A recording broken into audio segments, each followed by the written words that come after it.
Ayan si Noreen. Ha? Lapitan mo na. Kaya mo yan.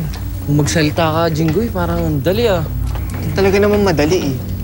Buksan mo lang yung bibig mo. Tapos, sabihin mo, Hi, Noreen. I think I love you.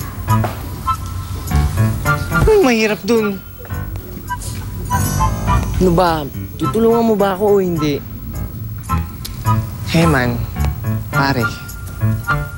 Sophomore pa lang tayo. Hindi pa uli ang lahat para baguhin mo yung reputasyon natin bilang supremo torpe. Sa eskwelahan to, no? Kaya mo yan! Kaya mo yan!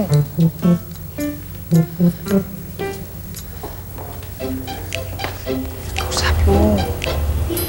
Sige, kaya mo yan. Uy! Bisa mo. Ano ba? Kausapin mo yan.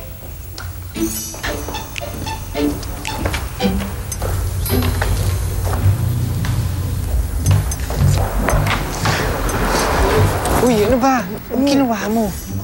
Kinabahan ako, pare. Sorry. Wala na. Ayun na si Noreen eh. Tapos na. Saan niya kaya nabili yung sapatos niya? Siguro sa bili ng ROTC Supplies. Parehong-pareho kasi sa mami niya eh. Masyadong papansin. May gusto ba kayong sabihin sa akin? Kami? Wala ah. Akala kasi ng mga tao, bigay ang mga naki-earphones. Anong sinasabi niyo tungkol sa mami ko? Nako, ano nga ba masasabi namin tungkol sa mami mo? Etong sapatos ko, gusto niyo ba?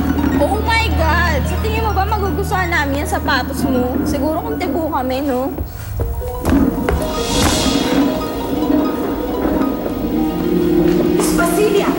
Miss Basilia, anong ginagawa mo dyan?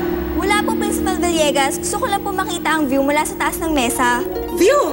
Halika nga rito, bumaba ka nga dyan. Bumaba ka dyan, ako Diyos ko. Halika rito, sumama ka sa akin, ha? Mahal ko na yata siya.